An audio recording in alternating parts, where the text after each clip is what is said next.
Voulez-vous savoir comment être exonéré de plus-value des cessions, des titres pour pouvoir réinvestir l'argent de vente de vos sociétés? À la fin de cette vidéo, vous connaîtrez l'astuce que les plus grands utilisent pour le rachat d'entreprises. Je vais vous faire gagner beaucoup d'argent grâce à cette vidéo et vos plus-values.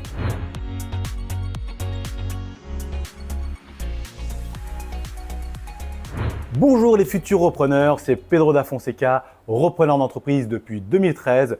J'utilise une stratégie qui est assez simple justement depuis 2013, c'est que je reprends des entreprises, de préférence sans apport et sans crédit bancaire, ce qui me permet ensuite de faire un effet de levier en rachetant les locaux de l'entreprise. Et une fois que j'ai racheté les locaux de l'entreprise, je mets en place des process dans l'entreprise pour la revendre avec une plus-value et je conserve les loyers avec les locaux.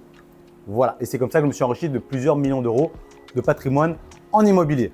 Ma mission sur cette chaîne YouTube est de vous aider à reprendre une entreprise sans apport et sans crédit bancaire en moins de 12 mois. Et la première chose que je fais pour contribuer à votre réussite, c'est de vous offrir les frais de port de mon livre pour vous former à un prix réduit au rachat d'entreprise et ses effets de levier que j'ai écrit pour participer à former un maximum de repreneurs en France. Cliquez sous la vidéo pour trouver ce lien. Je pose maintenant le décor. J'ai vendu ma boîte, une de mes boîtes, un bureau d'études il y a quelques temps et je dois payer de la plus-value. Alors quand je dis plus-value, alors la vidéo vous pouvez la retrouver sur ma chaîne YouTube ou sous la vidéo si vous ne voyez pas de quoi je parle. Mais je vais vous donner un exemple. Qu'est-ce que c'est la plus-value? La plus-value, j'ai acheté l'entreprise 50 000 euros et je l'ai revendue 140 000 euros. La différence donc entre 50 000 et 140 000, il y a 90 000 euros de plus-value. Et ces 90 000 euros là vont être imposés en fonction du régime fiscal qu'on a utilisé, soit à l'IR, donc à l'impôt sur le revenu, ou soit à l'IS, sur l'impôt sur la société.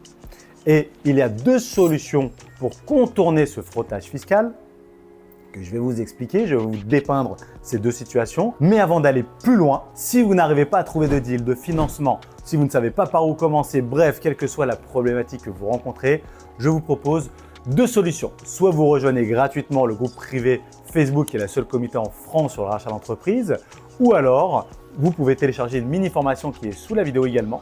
À vous de choisir soit l'un ou soit l'autre, ou alors si vous voulez, vous pouvez prendre les deux, cliquez sous la vidéo pour rejoindre. Alors maintenant on passe au premier cas. Vous détenez en nom propre. Pour que vous compreniez bien ce que c'est que le nom propre, c'est moi Pedro da Fonseca, je détiens le bureau d'études directement. C'est moi qui détiens le bureau d'études. C'est pas moi qui détiens une société et cette société détient le bureau d'études. Jusque-là, ok. Il y a un article de loi qui est le 150-0B ter du CGI, vous l'aurez en lien sous la vidéo, qui permet d'exonérer.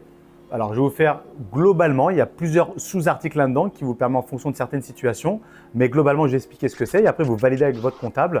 En clair, je revends le bureau d'études, il y a 90 000 euros de plus-value. Si je veux être exonéré de cette plus-value, ne pas payer d'imposition sur ces 90 000 euros-là, il suffit de réinvestir la somme avant 2 ans, dans les 2 prochaines années, dans une nouvelle entreprise, au moins 60% de la somme pour que je puisse être exonéré de plus-value. Ça, c'était le premier cas de figure en nom propre. Maintenant, deuxième cas de figure, on est à l'IS, donc à l'impôt sur la société, notamment avec une holding. C'est-à-dire que moi, Pedro, je détiens une holding. Et cette holding détient le bureau d'études. Donc, la plus-value n'est pas payée par Pedro, par moi. Elle est payée par la holding. Donc, la holding a vendu le bureau d'études. Et comment éviter le frottage fiscal de la plus-value? Il faut respecter certains critères, dont 3 particulièrement. Premier critère, il faut détenir la société au moins depuis 2 ans. En clair, le bureau d'études, je dois le détenir depuis au moins 2 années. Si le critère est coché, on est haut. Deuxième critère à respecter, que les titres apparaissent sur le bilan comptable et les statuts. D'une manière générale, c'est quasiment toujours le cas. Et le troisième critère, c'est de détenir plus de 5% du capital de l'entreprise cédée.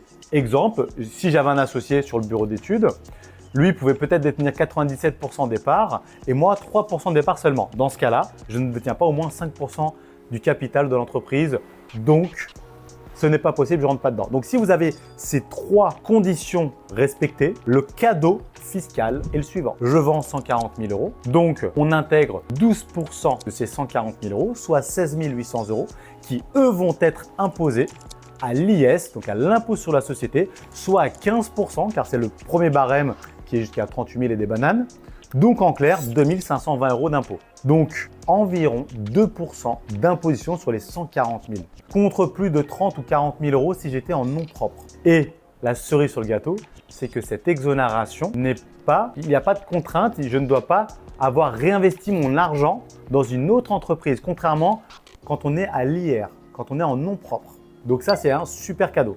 Donc conclusion, dans tous les cas, le conseil que je vous aurais toujours donné, c'est de ne pas détenir une entreprise commerciale en direct, jamais en nom propre. Toujours d'une manière générale une holding. Pas uniquement pour l'exonération de plus-value, mais surtout aussi en cas de pépin. Si ça tourne au vinaigre parce que vous faites faillite, ce qui peut arriver, au moins vous allez être beaucoup plus protégé, surtout votre patrimoine personnel, que si vous la détenez en direct. Donc toujours une holding qui fait fusible, tampon entre vous et l'entreprise que vous reprenez.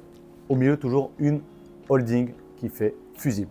Maintenant, si vous souhaitez aller plus vite et apprendre comment faire une étude de marché, comment trouver des entreprises, comment négocier, comment auditer une boîte, comment lire un bilan comptable et surtout comment piloter une entreprise à distance, vous pouvez prendre rendez-vous avec moi ou un membre de mon académie pour voir comment rejoindre justement notre académie des repreneurs d'entreprise qui est unique en France. C'est un réseau, une communauté pour ne pas rester isolé dans votre coin. Nous sommes la moyenne des 5 personnes qui nous entourent. Alors devenez notre moyenne et prenez rendez-vous sous la vidéo. Allez, on se retrouve derrière.